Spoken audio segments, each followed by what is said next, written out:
Ambedkarite party of India की राज्य स्तरीय बैठक छत्तीसगढ़ राज्य के भिलाई नगर के कुर्मी भवन में संपन्न हुई।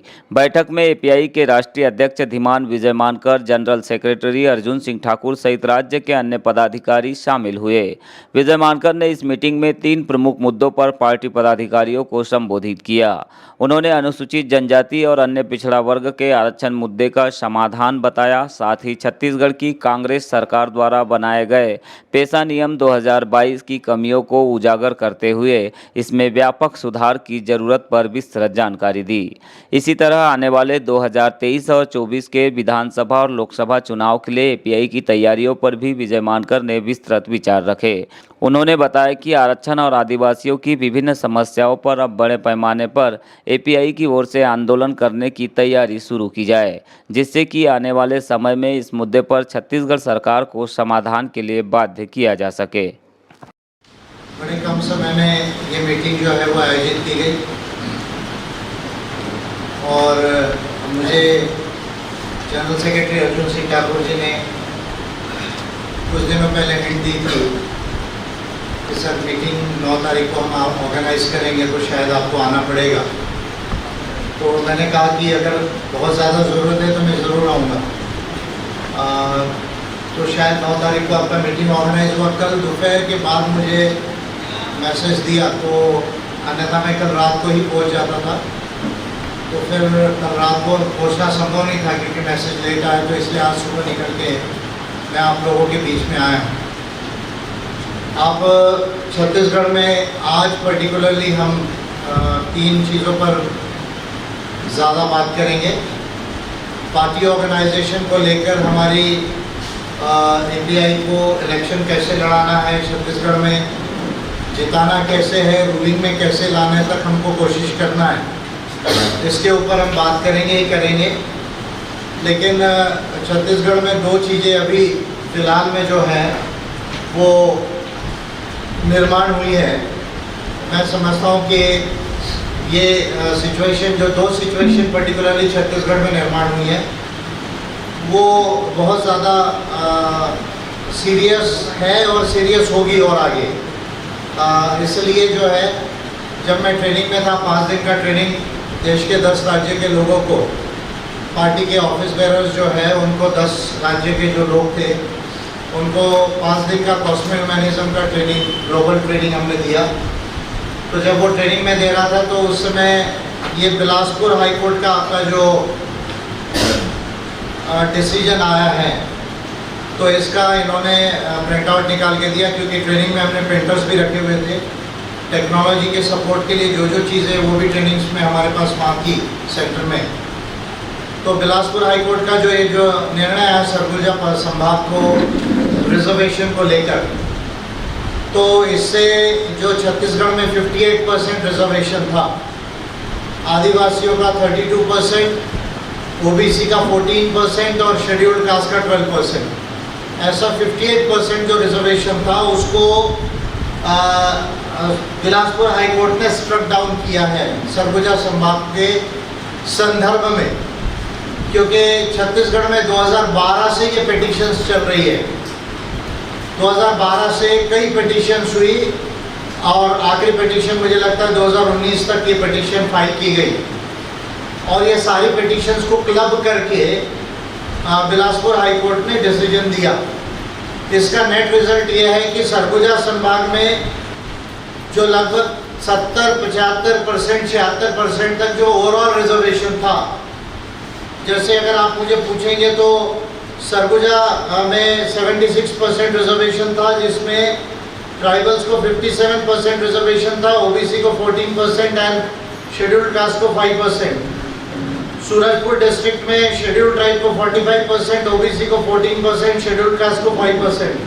बलरामपुर रामानुजगंज में शेड्यूल्ड ट्राइब को 62%, ओबीसी को 14%, शेड्यूल्ड कास्ट को 4%।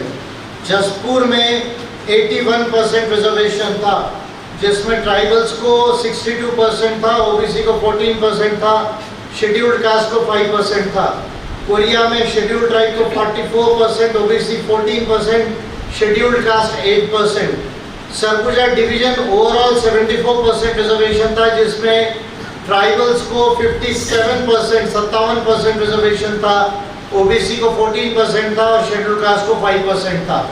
अगर मैं स्टेट लेवल पर बात करूं तो 2011 में जो अमेंडमेंट हुआ, 1994 का जो रिजर्वेशन एक्ट है पब्लिक सर्विसेज का, SC ST OBC का जो रिजर्वेशन एक्ट है छत्तीसगढ़ का 1994 का, अष्टवाइल मध्य प्रदेश का, जो बाद में छत्तीसगढ़ गवर्नमेंट ने कंफर्म किया जब छत्तीसगढ़ गवर्नमेंट बनी, तो उसके 2011 के सेंसस के बाद जो अमेंडमेंट किए गए उसमें पूरे छत्तीसगढ़ में नेट रिजर्वेशन 58% है, जिसमें ट्राइबल्स का रिजर्वेशन 32% है, ओबीसी का 14% है और शेड्यूल्ड कास्ट का 12% है।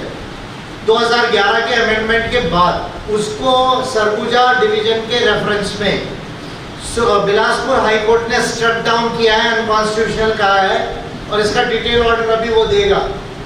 इसका नेट रिजल्ट ये होगा कि सरगुजा संभाग का ये जो रिजर्वेशन है, अब इसके आगे ये परसेंटेज रिजर्वेशन सरगुजा संभाग में नहीं रहेगा। इस बात को आपको अच्छे से समझने की जरूरत है।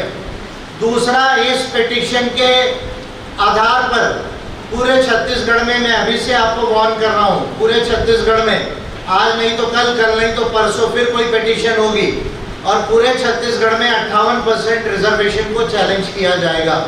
इस बात को मैं अभी से आपको कह रहा हूँ। यानी ये जो रिजल्ट है वो अभी सरगुजा संभाग के लिए है, लेकिन कल ये केवल सरगुजा संभाग के लिए लिमिटेड नहीं रहेगा। पूरे छत्तीसगढ़ में इसका रिजल्ट इसका इम्प्लीकेशन आ सकता है, क्योंकि इसके आधार पर कोई भी एक सिंपल पिटीशन कर देगा और बोलेगा कि भाई 58% रिजर्वेशन छत्तीसगढ़ में जो है वो अनकॉन्स्टिट्यूशनल है, असंवैधानिक है और इसलिए उसको स्ट्रक डाउन करना चाहिए। उसको 50% का जो रूल है वो 50% के रूल तक लाना चाहिए। ये महत्वपूर्ण बात है। ये क्या 50% का रूल है, कहाँ से आया, क्यों आया, क्या सुप्रीम कोर्ट बार बार इन चीज़ों को कह रहा है, इन चीज़ों के ऊपर में मैं थोड़ा प्रकाश डालूंगा। मेरे हाथ में ये मैं जो भी बोल रहा हूँ बिलासपुर हाई कोर्ट का डिसीजन है, शायद आप लोगों ने पढ़ा होगा, नहीं पढ़ा होगा तो पढ़ लीजिएगा। इसका इंग्लिश कॉपी है, ये मैं इंग्लिश कॉपी के ओरिजिनल कॉपी से आपको बोल रहा हूँ और विजय मानकर जो भी बोलता है वो बगैर रेफरेंस के नहीं बोलता, बगैर पढ़े, इसलिए कोई माइकल लाल नहीं कि इंडिया में विजय मानकर को डिफीट कर सके नॉलेज से। ये सारा का सारा आप देखें, लाल पीला पूरा का पूरा जो है वो, फिर ये इंडिया का कॉन्स्टिट्यूशन का कॉपी है मेरे हाथ में, इसका मैं आपको रेफरेंस दूंगा और इसके साथ में मैं आपको रेफरेंस दूंगा 4 महत्वपूर्ण केसेस है सुप्रीम कोर्ट ऑफ इंडिया की। ये सारा issue Balaji versus union of India 1962-64 से, प्रमोद फिर बाद में मैं बताऊंगा जब, तो 1962-64 से Balaji versus supreme court of union of India पहला इंपॉर्टेंट केस। दूसरा important case Indira Sawhney versus union of India 1992, जिसको मंडल का केस कहा जाता है। तीसरा important case Nagaraj versus union of India, जो महत्वपूर्ण तीसरा गाइडलाइन का केस है। और चौथा रिसेंट में पिछले साल आया मराठा आरक्षण का केस। ये मराठा आरक्षण केस का सारा कॉपी है जो सुप्रीम कोर्ट के ओरिजिनल जजमेंट से मैं आपको कोट कर रहा हूँ। 4 डिसीजन हमको समझना जरूरी है, कॉन्स्टिट्यूशन को समझना जरूरी है, कॉन्स्टिट्यूशन बनने की प्रक्रिया को समझना जरूरी है। अगर ये चीज नहीं समझेंगे तो सल्यूशन आने वाला नहीं है, और सल्यूशन कैसे आएगा ये भी मैं आपको ये तमाम चीजों में बताऊंगा। दूसरा जिस पर मैं प्रकाश डालूंगा वो है 8 अगस्त को छत्तीसगढ़ गवर्नमेंट ने पेशा नियम अधिसूचित किए। ये 8 अगस्त की कॉपी है, हिंदी की कॉपी है, इंग्लिश की निकाली नहीं है ऐसा कह रहे हैं अभी। ये कॉपी पेशा रूल जो भूपेश बघेल जी के गवर्नमेंट ने, जो अब मैं बघेल जी को क्या कहूँ ये मुझे समझ में नहीं आ रहा है, क्योंकि पहले हम कहते थे कि बीजेपी के लोग गलत कर रहे हैं, बीजेपी तो गलत करती थी। तो पिछला जो चुनाव था 2018 का, उसमें बीजेपी को हराने में एपीआई का बहुत बड़ा रोल रहा है, ये आप सब जानते हैं। पर्टिकुलरली ट्राइबल सीटों के अंदर बाद में कांग्रेस की गवर्नमेंट आ गई, हम तो नहीं जीते लेकिन ये लोग जीते। लेकिन आज मैं ये कह रहा हूं कि कांग्रेस फिर आदिवासियों के साथ छलावा कर रही है छत्तीसगढ़ के अंदर। ये ओपनली मैं आप लोगों से कह रहा हूं, क्योंकि ये पेशा रूल्स जो बना है वो पूरी तरफ से इनइफेक्टिव रूल्स है। इसमें कहीं भी कोई इफेक्टिव पावर ग्राम सभाओं को नहीं दिया गया है। क्या क्या पावर्स नहीं दिए, ये कैसे जो है वो इम्प्लीमेंट हो या ना हो, इसका कोई बहुत फर्क नहीं पड़ेगा। केवल जो एक फॉर्मेलिटी के तौर पे ये किया जाएगा। इससे ग्राम सभाओं को और आदिवासियों को कोई स्पेशल राइट्स नहीं मिलेंगे, ये मैं आपको डिटेल में बताऊंगा। लेकिन ये सारा रेफरेंस मैं आपको इसलिए दिखा रहा हूँ, और ये सब लेकर आया। चाहता तो मैं बहुत सारी और बुक्स लेके आता, लेकिन जल्दी में आया और फिर बहुत सारा वेट भी होता, तो इसलिए आपके लिए काफ़ी है। ये मराठा रिजर्वेशन का केस मेरे हाथ में है, वो मैं दिखा रहा हूँ। नागराज केस का एक्सप्लेनेशन है मेरे हाथ में, ये मैं आपको दिखा रहा हूँ। उसके बाद मंडल का case Indira Swamy versus union of India का, ये सुप्रीम कोर्ट का डिसीजन है, ये मैं आपको दिखा रहा हूँ। ये दोनों तीनों चीज़ों को आपको अच्छे से समझने की जरूरत है। 4 इंपॉर्टेंट केसेस है, Balaji versus union of India, then Mandal case, तीसरा नागराज का केस, और चौथा जो है केस लेटेस्ट जो है मराठा रिजर्वेशन केस पिछले साल का। और अभी ये छत्तीसगढ़ में जो आया हाईकोर्ट ने कुछ नहीं किया है। सुप्रीम कोर्ट ऑफ इंडिया के जो ये 4 लीडिंग डिसीजंस है, फिर रिपीट कर रहा हूं, Balaji versus union of India, Indira Swamy versus union of India, then Nagaraj case, and 4 is the Maratha reservation case.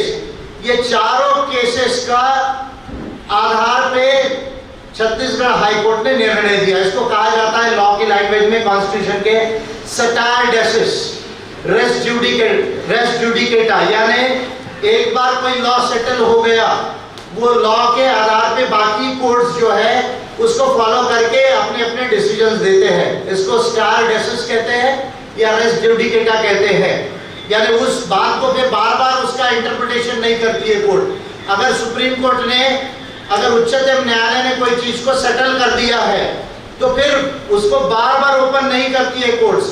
उसको अगर रिव्यू करना है तो उससे बड़ा लार्जर बेंच ही रिव्यू कर सकता है।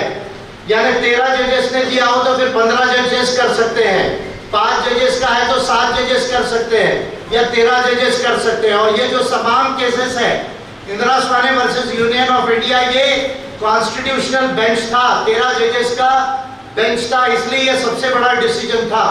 इसलिए सुप्रीम कोर्ट इसको रिव्यू करने के लिए तैयार नहीं हो रहा है। अभी क्या कहा है, ये चारों डिसीजंस के अंदर सुप्रीम कोर्ट ऑफ इंडिया ने बड़े कैटेगरिकली एक बात कही है कि आर्टिकल 16(4) अनुच्छेद 16 और उसका उप जो सेक्शन है, उप जो आर्टिकल है जिसको हम क्लॉज कहते हैं इंग्लिश में, 16(4), 335, ये 2 आर्टिकल्स का बेसिक इंटरप्रिटेशन है। इसके अंदर में क्या कहा है सुप्रीम कोर्ट ऑफ इंडिया ने? सुप्रीम कोर्ट ऑफ इंडिया ने इन चारों केसेस में कहा है कि रिजर्वेशन 50% से ज्यादा नहीं हो सकता। और क्यों नहीं हो सकता? सुप्रीम कोर्ट ऑफ इंडिया ने क्लियरली इस बात को कहा है कि रिजर्वेशन 50% से ज्यादा इसलिए नहीं हो सकता, ये केवल हमारा व्यू नहीं है, क्योंकि रिजर्वेशन 50% से ज्यादा ऐसा कहीं भी कोई प्रोविजन इंडिया के कॉन्स्टिट्यूशन में नहीं है। इंडिया के कॉन्स्टिट्यूशन के कोई भी आर्टिकल में, और पर्टिकुलरली 16(4) हो या 335 हो, या फिर थोड़ा सा 15(4) को देखा जाए तो, या 46 को देखा जाए, जो रिजर्वेशन से रिलेटेड आर्टिकल्स है, उसमें कहीं पर भी 50% से ज्यादा आरक्षण का प्रोविजन नहीं है। ये बात सुप्रीम कोर्ट ऑफ इंडिया ने कहा, और सुप्रीम कोर्ट ऑफ इंडिया ने ये तमाम आर्टिकल्स को साइट किया और कहा कि संविधान में ये नहीं है। और संविधान, हम ये केवल हम नहीं कह रहे, संविधान लिखने वालों का ये व्यू था कि रिजर्वेशन 50% से ज्यादा नहीं होना चाहिए। क्योंकि संविधान जब लिखा जा रहा था और जब डिबेट्स हो रही थी, जिसको कॉन्स्टिट्यूएंट असेंबली डिबेट्स कहा जाता है, तो उसमें डायरेक्टली संविधान लिखने वाले प्रमुख व्यक्ति ने इस बात को कहा कि reservation is for minority of seats. Minority of the seats का मतलब होता है मैथमेटिक्स में 50% से कम, 50% से ज्यादा होता है तो मेजॉरिटी कहा जाता है, 50% से कम होता है तो माइनॉरिटी कहा जाता है। तो संविधान लिखने वाले एक व्यक्ति ने इस बात को कहा कि वे माइनॉरिटी ऑफ सीट्स के लिए आरक्षण है, और सुप्रीम कोर्ट ऑफ इंडिया ने आर्टिकल 16(4), 335, 15(4) एंड 46, ये दो माइनर है लेकिन 16(4), 335 इसके रेफरेंसेस लेकर और कॉन्स्टिट्यूएंट असेंबली डिबेट्स को लेकर क्लियर किया है कि भाई आरक्षण संविधान में 50% से ज्यादा नहीं हो सकता। इसलिए अगर 50% से ज्यादा आरक्षण होता है तो ये समानता का वायलेशन होता है। ये बात क्लियर ढंग से जो है वो सुप्रीम कोर्ट ऑफ इंडिया ने कही है। अब लेकिन तमिलनाडु में 69% लगभग रिजर्वेशन है, आंध्र में 50% से ज्यादा है, कर्नाटक भी ज्यादा कर रहा है, कई राज्यों में 50 से थोड़ा ज्यादा है, ऐसा नहीं है कि नहीं है। तो इसमें सुप्रीम कोर्ट ऑफ इंडिया की मंडल केस के धारा 830 के अंदर में स्वयं सुप्रीम कोर्ट ने कहा कि भाई ये तो संविधान का रूल है लेकिन इसमें कुछ रिलैक्सेशन परमिटेड है, लेकिन वो रिलैक्सेशन परमिटेड होने के लिए आपको कुछ क्राइटेरिया मीट आउट करना होगा। क्या करना होगा? क्राइटेरिया मीट आउट करना होगा। यानी अगर आपको 50% से ज्यादा आरक्षण बनाना है तो आपको कुछ क्राइटेरिया, एक्स्ट्राऑर्डिनरी सर्कमस्टेंसेस में कुछ क्राइटेरिया को मीट आउट करना होगा। क्या वो क्राइटेरिया है जिसको आपको मीट आउट करना होगा? ये सुप्रीम कोर्ट ऑफ इंडिया ने ले डाउन किया, जिसका मेजर केस नागराज का केस है। क्या केस है? क्या कहा? एक, इन बातों को अच्छे से समझिए कि आरक्षण प्रोपोर्शनल नहीं है, प्रोपोर्शनल नहीं है, रीजनेबल है, एडिक्वेट है, इंग्लिश के वर्ड्स है। यानी आप जिसकी जितनी संख्या भारी उसकी उतनी भागीदारी, ये जो स्लोगन था ये संविधान के हिसाब से, ठीक है पॉलिटिकल स्लोगन हो सकता है लेकिन संविधान के हिसाब से भाई इसकी इतनी आबादी है, इसकी 40 है तो 40 दे दो, इसकी 30 है तो 30 दे दो, इसकी 10 है तो 10 दो, ऐसा नहीं है। संविधान के हिसाब से ये बात सुप्रीम कोर्ट ऑफ इंडिया ने कही कि रिजर्वेशन प्रोपोर्शनल नहीं है, रीजनेबल है। रीजनेबल है यानी जो आपकी इनएडिक्वेसी ऑफ रिप्रेजेंटेशन है, यानी आप ये जो एसटी की कम्युनिटीज है, ओबीसी की कम्युनिटीज है और शेड्यूल्ड कास्ट कम्युनिटी है, इसका जो रिप्रेजेंटेशन प्रॉपर नहीं है, कितना रिप्रेजेंटेशन कम है, इसका डेटा होना चाहिए। Point number 1, inadequacy of representation, यानी आप ओबीसी के लोग, शेड्यूल्ड ट्राइब के लोग, शेड्यूल्ड कास्ट के लोगों को जो रिजर्वेशन का जो प्रतिशत है, प्रमाण है, वो कितना कम है, इसका डेटा होना चाहिए। Point number 1। दूसरा, आरक्षण एक्सेसिव नहीं होना चाहिए। एक्सेसिव यानी बहुत ज्यादा, आप ठीक है 50 से ज्यादा परमिसिबल थोड़ा है लेकिन आप कहेंगे 75, 80, 90 ये रेशो में हो, ये परमिसिबल नहीं है। रिजर्वेशन एक्सेसिव नहीं होना चाहिए। ये दूसरी बात सुप्रीम कोर्ट ऑफ इंडिया ने कही। तीसरा, उसने कहा कि आपको जो है एडिक्वेसी जो है, एडिक्वेसी, इनएडिक्वेसी इन रिप्रेजेंटेशन, अगर आपका रिप्रेजेंटेशन कम है और डिग्री ऑफ बैकवर्डनेस है यानी पिछड़ापन है, तो फिर रिजर्वेशन आप रिलैक्स करके 50% से ज्यादा दे सकते हो। ये बात भी सुप्रीम कोर्ट ने मंडल के केस के पैरा 830 में कही। मैं पैरा भी कोट कर रहा हूँ, शायद पैरा किसी को मालूम नहीं होगा, but I am quoting the paragraph also. 830 paragraph में इंदिरा स्वाने ने जो कहा उसको मराठा रिजर्वेशन तक के कहा है कि यस यू कैन एक्सीड, लेकिन डिग्री ऑफ बैकवर्डनेस आपको मेजर करना पड़ेगा, इनएडिक्वेसी ऑफ रिप्रेजेंटेशन को आपको मेजर करना पड़ेगा, और तब जाके ये डेटा आने के बाद में आप इस रिजर्वेशन को बढ़ा सकते हो। अभी ये 3, 4, 5 जो है आपको महत्वपूर्ण बातें समझना है। और ऐसा करते हुए एडमिनिस्ट्रेशन की एफिशिएंसी यानी प्रशासन की कार्य कुशलता आर्टिकल 335 के अनुसार वो अफेक्ट नहीं होना चाहिए, इसको भी आपको ध्यान में रखना है। ये सेटल्ड लॉ है अभी सुप्रीम कोर्ट ऑफ इंडिया का, जो संविधान का इंटरप्रिटेशन करके कहा। अभी दो बड़ी बातें हैं। मैंने आपको शायद मालूम होगा कि संसद को एक पिछले साल शायद 2 साल पहले मैंने एक बिल बना कर दिया था। मैं इंडिया का पहला लीडर हूँ, शायद ये बिल भी मैंने बना कर दिया, जिसमें रिजर्वेशन को एक्सपांड करने का प्रोविजन है। क्या करने का प्रोविजन है? एक्सपांड, यानी ये जो तमाम बातें जो संविधान में नहीं है और सुप्रीम कोर्ट ने उस लॉ को सेटल कर दिया है, उसको एक्सपांड करने का बिल मैंने बना कर दिया। ये बुकलेट भी हमने पब्लिश की थी।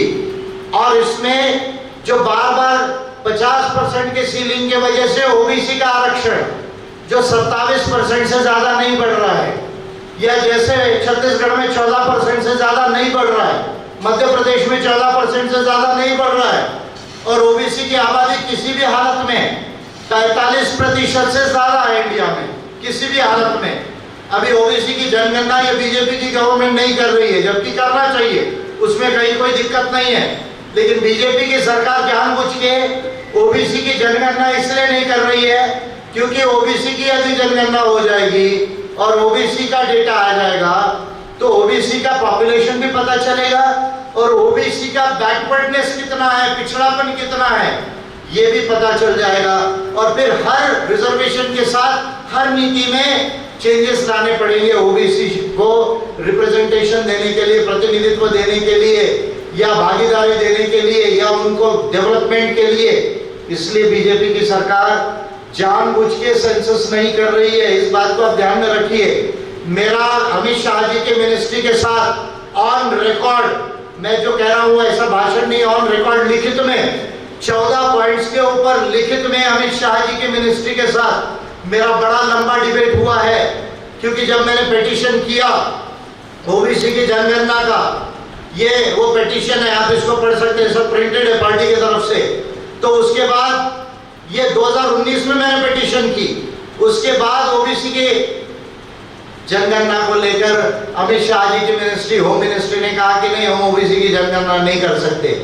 ये आज नहीं कह रही है, 1920 में मुझे रिप्लाई दिया, और उसको क्यों नहीं कर सकते करके 14 पॉइंट दिए, और उन 14 पॉइंट को पॉइंट बाय पॉइंट मैंने लिखित में बताया कि आपका व्यू कैसे गलत है।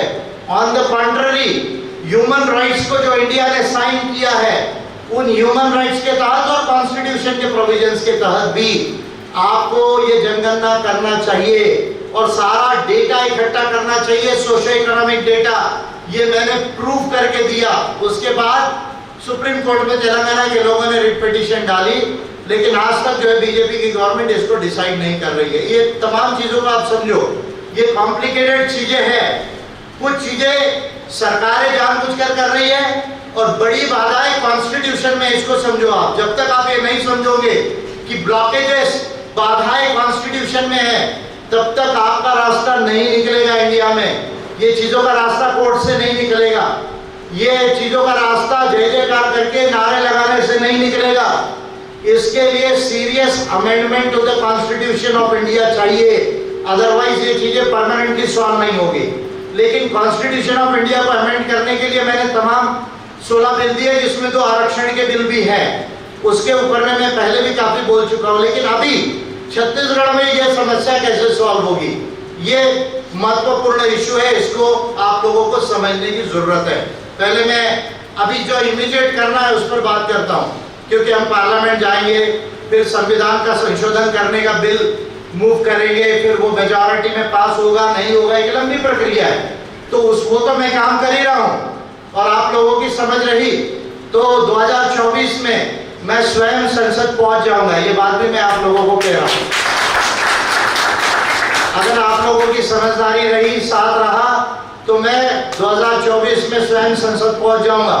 और जब मैं संसद में पहुंच जाऊंगा तो चिंता मत कीजिए, आपका आधे से ज्यादा काम आसान हो जाएगा। अगर मैं पार्लियामेंट पहुंच गया, मैं अकेले भी रह गया तो भी आपका आधे से ज्यादा काम मैं जो है वो आसान कर दूंगा।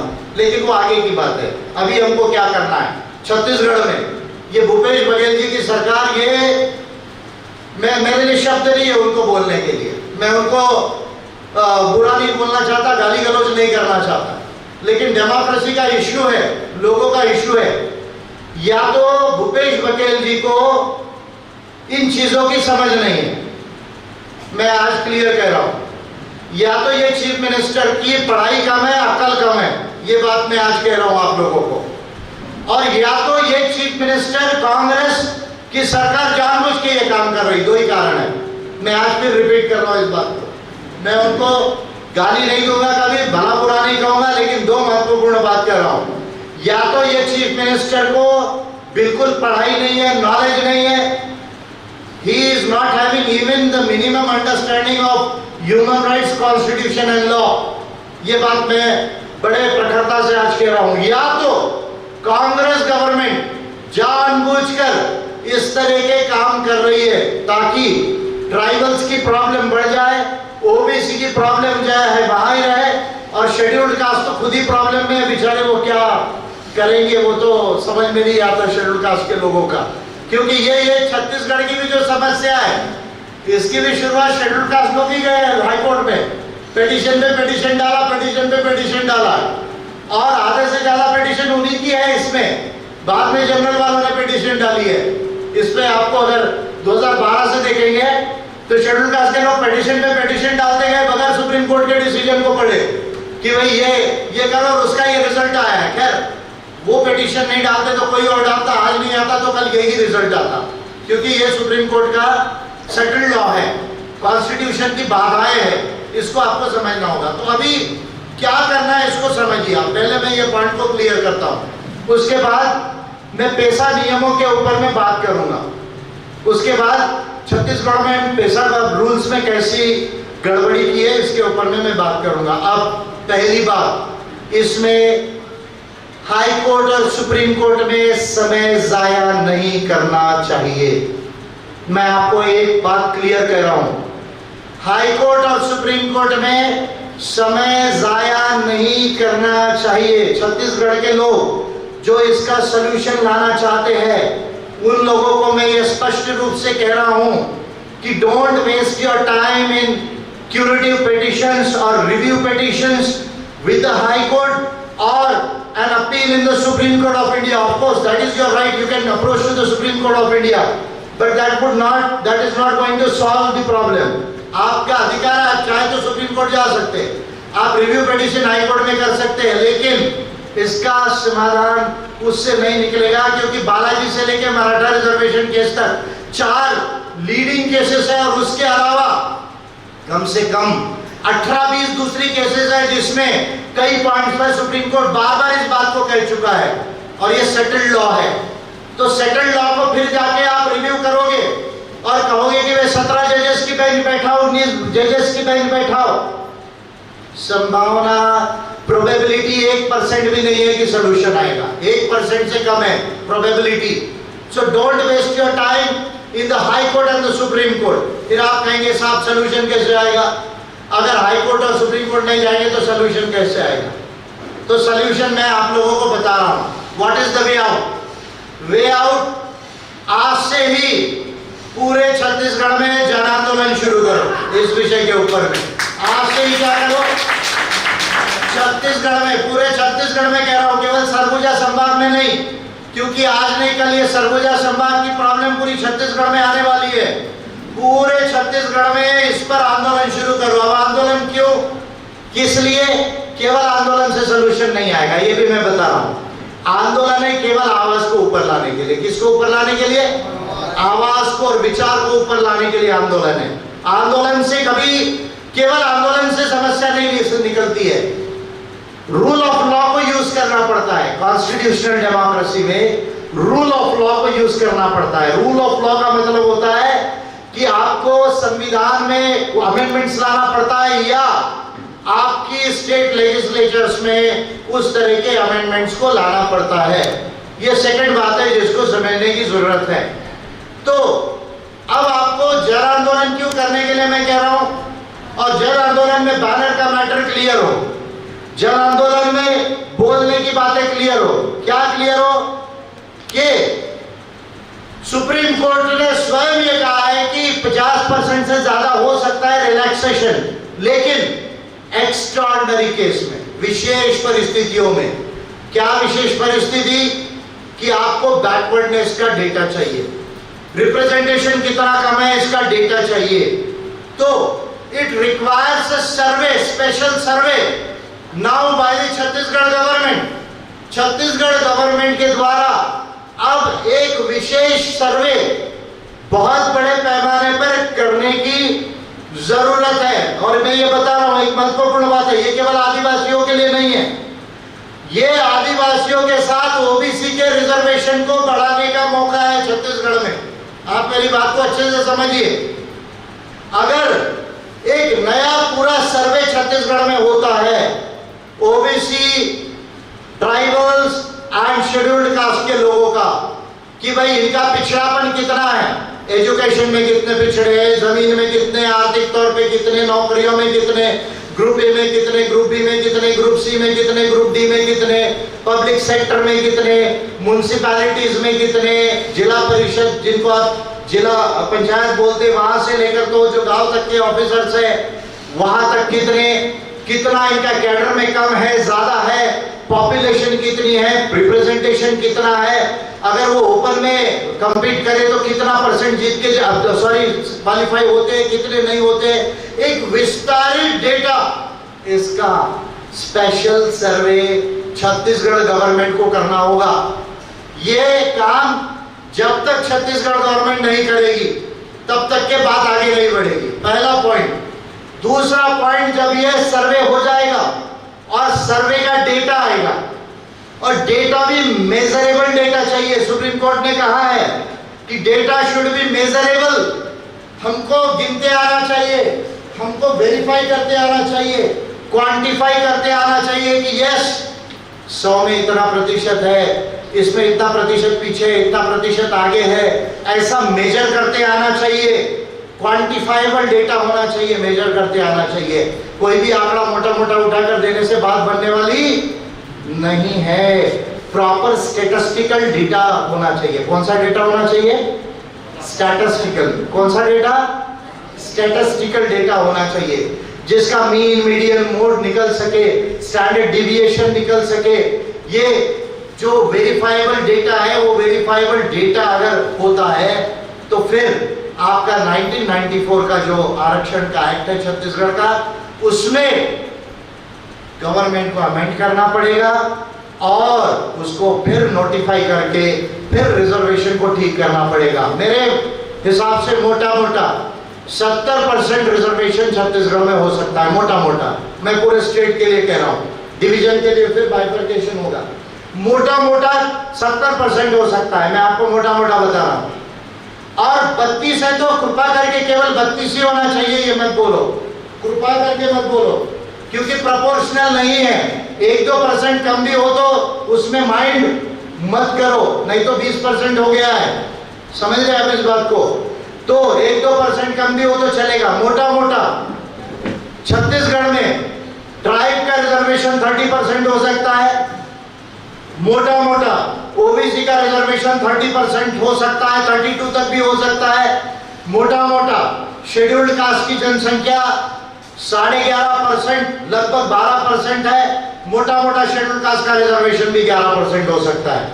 मैं मोटा मोटा आपको बता रहा हूं, फिर डेटा आएगा सर्वे के आधार पर तो फिर 1% इधर उधर 1-2% हो सकता है, बट ये चांस है। फिर रिपीट कर रहा हूं, मोटे तौर पे ट्राइबल्स का रिजर्वेशन 28 से 30% हो सकता है, ओबीसी का रिजर्वेशन 30 से 32% हो सकता है, शेड्यूल्ड कास्ट का रिजर्वेशन मोटे मोटे तौर पर 11% के आसपास हो सकता है। अगर डेटा को क्वांटिफाई किया जाए तो yes it is possible in Chhattisgarh, और छत्तीसगढ़ में 70% से ज्यादा आरक्षण हो सकता है। लेकिन बघेल गवर्नमेंट को डिटेल सर्वे करना होगा। अगर बघेल गवर्नमेंट डिटेल सर्वे नहीं करती है, मेजरेबल और क्वांटिफाइबल डेटा इकट्ठा नहीं करती है, तो फिर ये काम नहीं होगा। इस बात को, पहली बात को आप समझिए। दूसरी बात, 1994 का जो रिजर्वेशन का एक्ट है SC ST OBC का, उसको अमेंड करना पड़ेगा।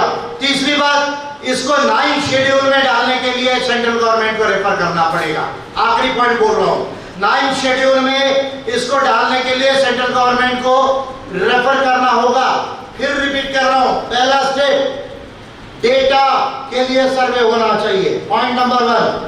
पॉइंट नंबर 2, मोटा मोटा ओबीसी का 30 से 32, ट्राइब का 28 से 30, शेड्यूल्ड कास्ट का 11, फिर आधा 1% इधर उधर डेटा आने के बाद 94 के एक्ट को अमेंड करना पड़ेगा और उसके बाद अमेंडेड एक्ट को जो है वो 9 शेड्यूल में डालने के लिए सेंट्रल गवर्नमेंट को रेफर करना होगा। अगर ये काम छत्तीसगढ़ गवर्नमेंट करती है और उसके बाद हाई कोर्ट नहीं सुप्रीम कोर्ट तक में भी ये केस जाती है तो फिर सुप्रीम कोर्ट भी इसको स्ट्रक डाउन नहीं कर पाएगा, असंवैधानिक नहीं बोल पाएगा, क्योंकि सुप्रीम कोर्ट ने जो बातें कही उन्हीं को ध्यान में रख के ये काम, ये मेथड्स मैं आपको बता रहा हूं, तो उसके बाद सुप्रीम कोर्ट भी उसको असंवैधानिक नहीं कह पाएगा। ये काम छत्तीसगढ़ के बघेल गवर्नमेंट को, कांग्रेस की गवर्नमेंट को करना है और ये करने के लिए हमको बघेल जी की सरकार को मजबूर करना है। क्या करना है? क्यों मजबूर करना है? क्योंकि हम अपना अधिकार मांग रहे हैं। क्या मांग रहे हैं? It is the matter of right. कोई भीख नहीं है, चैरिटी नहीं है, राइट है। तो संवैधानिक रास्ते से, कानून के रास्ते से हम अपनी बात को बोल सकते हैं, लेकिन वो ऐसे हॉल में बोलने से नहीं होगा। हॉल में समझने वाली बात है, बोलना कहां पड़ेगा? कहां बोलना पड़ेगा? सड़कों पर। कहां बोलना पड़ेगा? सड़कों पर, चौकों में। क्या ये काम कर पाएंगे आप? कर पाएंगे क्या? क्या लगता है करना है कि नहीं करना है? या फिर रिजर्वेशन 50% तक रखना है? आप बताओ पहले मुझे, करना है या नहीं करना है? करना है क्या? पक्का? सही में करना है? तो आज के बाद कल जाएंगे, परसों से जन आंदोलन चालू कर दीजिए, मेरी रुकने की जरूरत नहीं बोलने। और अभी कोई पेटिशन देने की जरूरत नहीं, जो लिखना हो मैं 4-10 पॉइंट में लिख के दे दूंगा आपके गवर्नमेंट को। लेकिन परसों से जन आंदोलन शुरू करो, दुपट्टा झंडा हाथ में होना है, बैनर होना चाहिए और मेन चौकों में जाके करो। कानून को मत तोड़ो, लेकिन माइक में लेके बराबर बताओ ये पॉइंट्स करो, और बगल गवर्नमेंट जो है अगर ये करे तो इसका समाधान निकल सकता है। ये पॉइंट नंबर पहला जो है मैं आपको बोल रहा हूँ। इसके बाद अगर कोई डिफिकल्टी आएगी, आपको कोई भी चीज समझना है, पार्टी के लोग हो या पार्टी के बाहर के लोग हो, छत्तीसगढ़ के जो भी लोग, ओबीसी के साथी लोग और ट्राइबल्स के साथी लोग जो प्रयास कर रहे हैं, जो पार्टी में नहीं है लेकिन प्रयास कर रहे हैं, अगर उनको और भी कुछ समझना हो, कहीं दिक्कत आ रही हो, या इवन बघेल गवर्नमेंट जी को भी कोई दिक्कत आई हो समझने में, तो विजय मानकर जिंदा है, यहाँ खड़ा है, आपके लिए मैं आधी रात को भी यहाँ पर आ जाऊंगा छत्तीसगढ़ में। आप चिंता मत कीजिए, आपको गाइड करने के लिए। पहली बात जिसको अभी मैं क्लोज करता हूँ, आपको ये बात समझ में आ गई? मोटा मोटा समझ में आ गई? क्या आई या नहीं आई? पहला काम क्या करना है? वो तो करेंगे, लेकिन सरकार को क्या करवाना है? सर्वे। क्या कराना है? और क्या इकट्ठा करना है? डेटा। बराबर है। दूसरा फिर क्या करना है कि रिजर्वेशन का जो कानून है छत्तीसगढ़ का, उसको अमेंडमेंट करना है। क्या करना है? मोटा मोटा कितना रिजर्वेशन जाएगा ओबीसी का? 30 से 32, आदिवासियों का 28 से 30, शेड्यूल्ड कास्ट का लगभग 11%। ठीक है, इसमें आधा 1% इधर उधर हो सकता है डेटा के आधार पे। और तीसरा काम क्या करना है? संविधान की 9वीं अनुसूची। कौन सी अनुसूची? 9वीं अनुसूची में इस कानून को, अमेंडेड कानून को समावेश किया जाए करके स्टेट गवर्नमेंट किसको भेजेगी? सेंट्रल गवर्नमेंट को। और सेंट्रल गवर्नमेंट को अगर उसको अंदर 9 शेड्यूल में इनकॉर्पोरेट कर देती है तो फिर सुप्रीम कोर्ट में जाए, कहीं भी जाए, फिर ज्यादा चिंता करने की जरूरत नहीं है, टाइम वेस्ट नहीं होगा, एक ही बार ये मैटर सेटल हो जाएगा। और ये मौका है ट्राइब का रिजर्वेशन लगभग 30% को मिलाने का फिर से, और ओबीसी का रिजर्वेशन भी 30-32% लाने का। क्या ओबीसी के साथी एग्री करते हैं क्या? इसको ये बताइए आप मुझे, करते हैं कि नहीं करते हैं? फिर मौका नहीं मिलेगा, मैं बता रहा हूँ आपको, ये मौका है। करते हैं या नहीं करते? आप करते हैं सर। तमिलनाडु जैसे हो सकता है, आंध्रा जैसे हो सकता है, 65-70% तक रिजर्वेशन हो सकता है, उसमें नहीं हो सकता ऐसा नहीं है, पर ये मेथड फॉलो करना पड़ेगा। पॉइंट नंबर 2, पेशा नियम। कौन से नियम? ये 8 अगस्त को, देखिए अभी बघेल जी ने 8 अगस्त को निकाला, पता नहीं क्यों 8 को निकाला। मैं सोच रहा था यार एक दिन बाद 9 अगस्त को ही निकालते तो और भी एक अच्छा संदेश जाता था कि भाई 9 अगस्त को निकाला। लेकिन ये देखिए, आपके चीफ मिनिस्टर देखिए बघेल जी ने 8 अगस्त को निकाला इनकी गवर्नमेंट ने, शायद इनको 9 अगस्त का इंपॉर्टेंस भी नहीं मालूम, ठीक है, नहीं निकाला कोई बात नहीं।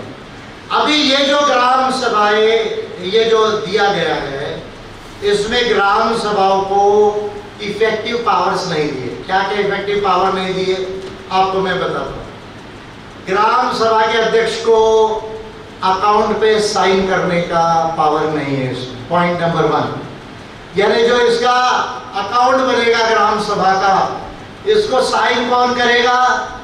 ग्राम सेवक, आपका जो ऑफिसर होता है ना गांव का, सचिव, ग्राम सचिव और आपका सरपंच, ये 2 लोगों को साइनिंग अधिकार दिया है। ग्राम सभा के अध्यक्ष को साइनिंग अधिकार नहीं दिया। फिर ग्राम सभा के अध्यक्ष को केवल 1-1 साल के लिए चुनने का प्रावधान है इसमें। यानी जब तक बेचारा वो सीखेगा उसका टर्म खत्म हो जाएगा, फिर दूसरा आएगा, जब तक वो सीखेगा टर्म खत्म हो जाएगा, फिर तीसरा आएगा, वो सीखेगा फिर टर्म खत्म हो जाएगा, 1-1 टर्म बदलते रहेगा। गांव अध्यक्ष जो है वो सीख नहीं पाएंगे तब तक नया अध्यक्ष आएगा। दूसरी सीरियस बात। तीसरी सीरियस बात, इसमें एक सीरियस बात बता रहा हूं। ग्राम सभा के प्रस्ताव, रिकमेंडेशंस, ये माने ही जाने चाहिए, मैंडेटरी है, ऐसा ये कानून नहीं कहता है। यानी ग्राम सभा सुझाव देगी, लेकिन वो सुझाव मानना सरकार पर या अधिकारियों पर बाध्य नहीं है। वो चाहे तो इसको मानेंगे, चाहे तो नहीं मानेंगे। देखिए कानून बना रहे आपकी कांग्रेस गवर्नमेंट। अब बघेल जी को अकल है कि आप देखिए, मैं उनका अकल ही निकाल रहा हूँ पढ़ाई के लिहाज से, बाकी कोई लिहाज से नहीं बोल रहा हूँ, उनकी पढ़ाई के लिहाज से बोल रहा हूँ। और सीरियस बात बता रहा हूँ आपको, ग्राम सभा के खिलाफ कोई भी व्यक्ति अपील में जा सकता है, एसडीएम के पास जा सकता है, कलेक्टर तक जा सकता है। लेकिन ग्राम सभा के निर्णयों का अगर इंप्लीमेंटेशन ना हो, क्रियान्वयन नहीं हो, तो स्वयं ग्राम सभा कहां अपील में जाएगी, इसका प्रोविजन ही नहीं। आप मजे की बात देखिए, यदि ग्राम सभा की बात अगर किसी का एक भी व्यक्ति को मान्य नहीं, तो पहले वो ग्राम सभा को बोलेगी, ग्राम सभा अपने निर्णय को चेंज कर सकती है। पर यदि ग्राम सभा अपने निर्णय को चेंज नहीं करती है, और तो वो जो है एसडीएम को जा सकता है, कलेक्टर जा सकता है। लेकिन अगर एसडीएम ने या कलेक्टर ने ग्राम सभा के निर्णयों को नहीं माना, तो अपने ही निर्णयों को मनवाने के लिए ग्राम सभा कलेक्टर या डिविजनल कमिश्नर के पास या कोई ट्रिब्यूनल के पास या कोर्ट में जाने का कहीं भी कोई प्रावधान इस नियम में नहीं है। 8 अगस्त का नियम है, 2022 का पेशा नियम। आप देखिए बघेल जी को कितना समझ रहा है।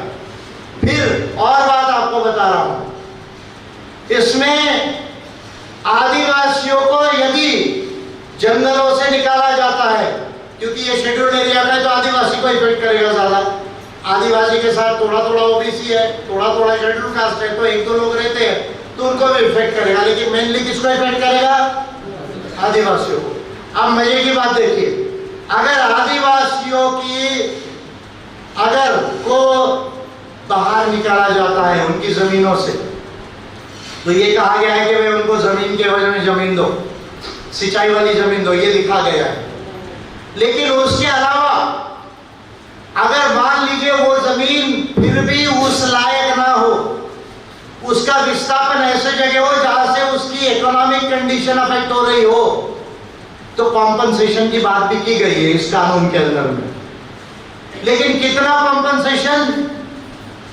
केवल मैक्सिमम 15 लाख रुपया। ध्यान दीजिए, मैक्सिमम बोल रहा हूं। अधिक से अधिक कितना? 15 लाख। अधिक से अधिक 50,000 रुपया 1 साल का, 30 साल का कैलकुलेशन, 15 लाख रुपया। यानी जमीन के एवज में जमीन देगी। जमीन अगर उतनी अच्छी नहीं है, आपका लॉस हो रहा है, तो आपको कॉम्पनसेशन अधिक से अधिक केवल 30 लाख रुपया देगी, उससे ज्यादा नहीं देगी। उस प्रोजेक्ट में नौकरी मिलना चाहिए, यह कहीं पर भी इस कानून में नहीं लिखा है। जिस प्रोजेक्ट के लिए आदिवासियों को हटाया जाएगा, वो प्रोजेक्ट में नौकरी मिलना मैंडेटरी है, कहीं नहीं लिखा गया है। मार्केट वैल्यू से उसका कॉम्पनसेशन मिलना चाहिए 1 करोड़ 2 करोड़, ऐसा कहीं पर भी लिखा नहीं है। नौकरी मिलना चाहिए ये कहीं नहीं लिखा है। और सबसे बड़ी बात जो मैं कहते आया हूं और लिख के दी आपके गवर्नर को, आपकी गवर्नर मैडम को 26 जनवरी 2021 को मैंने छत्तीसगढ़ में मॉडल पेशा नियम कैसे बने इस पर विस्तार से पिटीशन राइटिंग में दी, और अभी राष्ट्रपति मैडम को भी दिया है 9 अगस्त को। ये पिटीशन मैं दे रहा हूं आप लोगों को, जो है अभी धीरे से दे देना मेरे स्पीच के इसमें से। अब मजे की बात देखिए आप, जो बात मैं कह रहा हूं बार बार 2007 से, और मैंने लिख के दिया कि ये कैसे किया जा सकता है। डीएमएफ बना दिया, डिस्ट्रिक्ट मिनरल फाउंडेशन का पैसा, कि भाई आप उनको दे दो ना, आपस में बांट लेंगे। आप एक एक करके मत दो, आप दे दो, आपस में बांट लेंगे वो एक एक लाइन में। डिस्ट्रिक्ट मिनरल फाउंडेशन का प्रोविजन है, पर वो डिस्ट्रिक्ट मिनरल फाउंडेशन में ग्राम सभा को रिकमेंडेशन देने का कोई भी राइट नहीं है।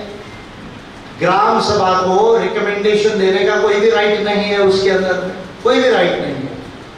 तो डिस्ट्रिक्ट मिनरल फाउंडेशन जो है उसका पैसा, मैंने ये बात कही थी कि 5वीं अनुसूची में अगर गवर्नर एक नोटिफिकेशन निकाले तो वो नोटिफिकेशन के हिसाब से आप डिस्ट्रिक्ट मिनरल फाउंडेशन का पैसा डायरेक्टली आदिवासियों के परिवार को दे सकते हैं। आज भी जो मैं ये अमेंडमेंट की बात कर रहा हूँ वो आगे की बात है। जो मैंने जो बिल्स दिए, 2 बिल जो दिए, उसका ऑलरेडी बुकलेट दिया था, वो थोड़ा आगे की बात है। लेकिन मैंने ये कहा कि भाई अगर आपको आज भी अगर आदिवासियों के परिवारों को डायरेक्ट माइनिंग का पैसा देना है तो आप डीएमएफ के रूल्स को अमेंड कर दो, mines and mineral development and regulation act 1957 के लॉ को अमेंड कर दो, by the ordinance of the governor